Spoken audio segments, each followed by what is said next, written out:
घुले परिवाराला न्याय मिळाला पाहिजे, तसं मी पूर्वीसुद्धा स्टेटमेंट दिलेलं आहे, आत्तासुद्धा तीच भावना आहे।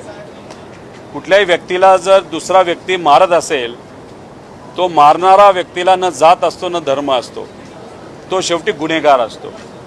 गुन्हा तिथं घडलाय, घुले परिवारावर तिथं अन्याय झालाय, घुले परिवारावर न्याय मिळालाच पाहिजे। तसंच महादेव मुंडेंना न्याय मिळाला पाहिजे, संतोष देशमुखांना न्याय मिळाला पाहिजे। पण न्याय देत असताना कायदा व सुव्यवस्था योग्य पद्धतीची राहावी याची पूर्णपणे जबाबदारी ही सरकारची आहे।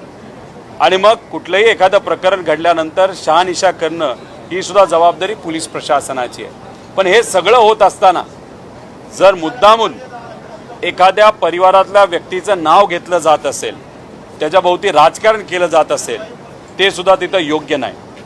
त्यामुळे याच्यात राजकारण न आणता घुले परिवाराला न्याय कसा मिळेल याची भूमिका, कारण शेवटी सत्ता भाजपची आणि महायुतीची आहे। आणि मग सत्ता महायुतीची आणि भाजपची असेल, होम डिपार्टमेंट भाजपचं आहे, देवेंद्र फडणवीस साहेबांचं आहे, पोलीस डिपार्टमेंट त्यांना रिपोर्ट करतं। मग जर काही लोकांची भावना अशी असेल की त्यांना न्याय मिळत नाही, मग पोलीस डिपार्टमेंट कुठेतरी कमी पडलं असं आपल्याला म्हणावं लागेल। पण याच्यात अजून एक महत्त्वाची गोष्ट आपल्याला समजून घ्यावी लागेल की काही लोक राजकीय दृष्टिकोनातून जे तिथले खासदार आहेत त्यांच्या मुलाचं नाव तिथं घेत आहेत। मुलगा हा तिथं कोऑर्डिनेट करतोय, कोऑपरेट करतोय, पोलिसांना जाऊन भेटतोय, पोलिसांना सहकार्य तिथं करतोय।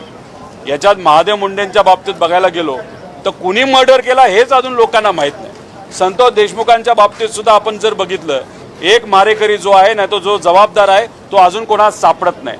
पण घुले यांच्या प्रकरणामध्ये 10च्या 10 लोक ते तिथं होते आणि त्यांनी ज्यांनी मर्डर केला त्यांना ताब्यात घेतलेलं आहे। त्यामुळे गुन्हेगार हे ताब्यात घेतले आहे। आता न्याय देण्याची जी काय पुढची पायरी आहे ती न्याय व्यवस्थेची आहे, नाहीतर कोर्टाची, असं आम्हाला सगळ्यांना तिथं वाटतं। तरीसुद्धा पोलीस प्रशासनाने कुठेही कमतरता ठेवली नाही पाहिजे अशी आमच्या सगळ्यांची भूमिका आहे। दादा, आज आपण पूर्वी पंढरपूरला अन्नदात्यासाठी अन्नत्याग आंदोलन आम्ही केलं, त्यावेळेस सरकारने शब्द दिला होता की अधिवेशन सुरू होण्यापूर्वी आम्ही तुमचे मुद्दे समजून घेऊ, ते योग्य वाटले तर आम्ही लागू करू। पण दुर्दैवाचं आम्ही उपोषणातून उठलो असलो तरी त्याबद्दलची बैठक ही अधिवेशनाच्या आधी झाली नाही। मग लगेचच आम्ही निर्णय घेतला, जर अधिवेशनामध्ये सामान्य लोकांचे प्रश्न सुटत नसतील तर मग रस्त्यावरची लढाई लढावी लागेल। आदरणीय पवारसाहेबांच्या मार्गदर्शनाखाली मराठवाड्याचं छत्रपती संभाजीनगरमध्ये शेतकऱ्यांच्या हिताचं एक आंदोलन आम्ही उभं केलं। मोठ्या प्रमाणात लोक आली, 3-4 तास रस्ता आम्ही जॅम केला। सरकारमध्ये असणारे नेते महाजन साहेब हे सातत्याने आमच्या संपर्कात होते। त्यांनी शब्द दिला होता की गेल्या वेळेस आम्ही शब्द देऊन बैठक झाली नसली तरी आता आम्ही शब्द देतो की बैठकीला आम्ही तुम्हाला नक्कीच बोलू। आणि आज दुपारी आमची बैठक ही मुख्यमंत्री साहेबांबरोबर झाली, महाजन साहेब तिथं होतेच, त्याच्याचबरोबर जितेंद्र आव्हाड साहेब त्या बैठकीला होते, विजयभाऊ वडेट्टीवार साहेब होते, संदीपभाऊ क्षीरसागर हे तिथेही होते आणि आंदोलनातसुद्धा उपस्थित होते। राजूभाऊ खरे असतील, अभिजितभाऊ पाटील असतील, कैलासभाऊ पाटील जे धाराशिवचे आमदार आहेत ते तिथं होते, अनिकेतभाऊ देशमुख, असे आम्ही सर्वजण तिथं बसलो, चर्चा केली। चर्चा कशावर केली तर पुण्यश्लोक अहिल्यादेवी होळकरांच्या नावाने जी कर्जमाफीची योजना या सरकारने आणली त्याच्यामध्ये 2019ची अट जी टाकण्यात आलेली ती काढण्यात यावी अशी विनंती त्यांना केली। 50,000चं लिमिट जे लावलं गेले ते तुम्ही काढून 2 लाखापर्यंत ते करावं। जे रेग्युलर असणारे शेतकरी आहेत त्यांना तुम्ही जी अट टाकलेली आहे 25, 26, 26, 27ची ती एक काढण्यात यावी। आणि बऱ्याच ठिकाणी बऱ्याच जिल्ह्यांमध्ये 2024ला बँकेंनी मुद्दामून शेतकऱ्यांना सांगून आणि शेतकऱ्यांनी बाहेरून पैसा घेऊन काही प्रमाणात कर्ज हे रेग्युलर केलेलं आहे आणि ते कर्जमाफीमध्ये सुद्धा बसत नाही आणि प्रोत्साहनमध्ये सुद्धा बसत नाही। असे अनेक विषय हे रेग्युलर असणाऱ्या शेतकऱ्यांचे पण आणि कर्ज ज्यांचं थकले त्या शेतकऱ्यांचे आम्ही तिथं मांडले। 36 लाख शेतकऱ्यांचा मुद्दा आहे असं आम्ही त्यांना समजून सांगितलं। त्याच्याचबरोबर जे पीक विमा योजना पूर्वी जे 4 ट्रिगर होते ते जे तुम्ही काढलेत त्यामुळे शेतकऱ्यांवर जो अन्याय होता, जसं 2025ला अतिवृष्टी जी झाली होती त्यात शेतकऱ्यांचं नुकसान झालं, तुम्ही शब्द देऊन सुद्धा विमा कंपन्यांनी शेतकऱ्यांना मदत केली नाही।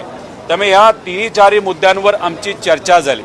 चर्चा होत असताना अर्धा तास चर्चा झाली, त्यात त्यांनी त्यांची बाजू मांडली।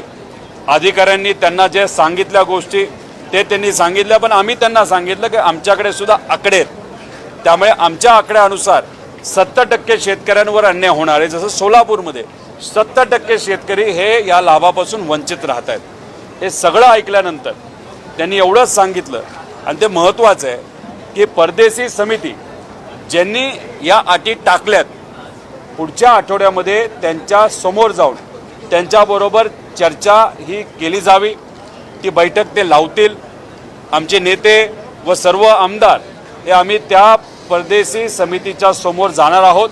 आमच्याकडचे आकडे त्यांना तिथं आम्ही मांडणार आहोत। समिती या बाबतीत सकारात्मक असेल अशी आमची अपेक्षा आहे। पण मुख्यमंत्री साहेबांनी एक महत्त्वाची गोष्ट सांगितली, आम्ही त्यांना एवढंच सांगितलं होतं शेतकऱ्यावर अन्याय झाला नाही पाहिजे, आणि त्यांनी ते मान्य केलं। शेतकऱ्यावर अन्याय होणार नाही अशी आमची भूमिका आहे।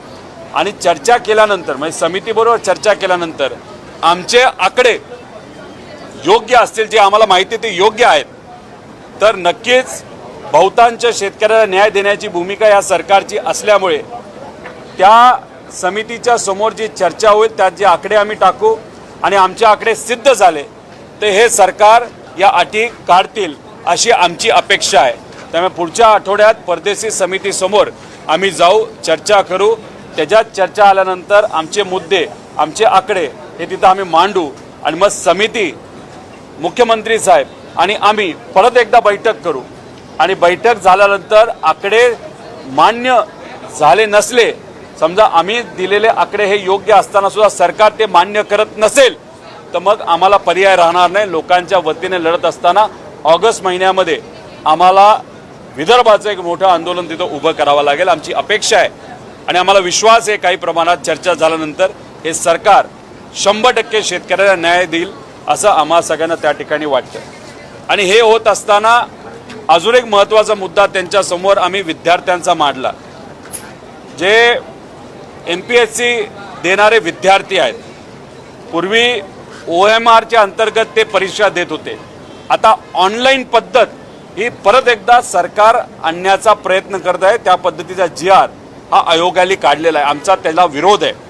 कालच विद्यार्थ्यांची आमची चर्चा झाली, संवाद झाला, त्यांनी मुद्दे मांडले, तसं पत्र हे मुख्यमंत्री साहेबांना आजच्या बैठकीमध्ये आम्ही विद्यार्थ्यांच्या वतीने तिथं दिलेलं आहे।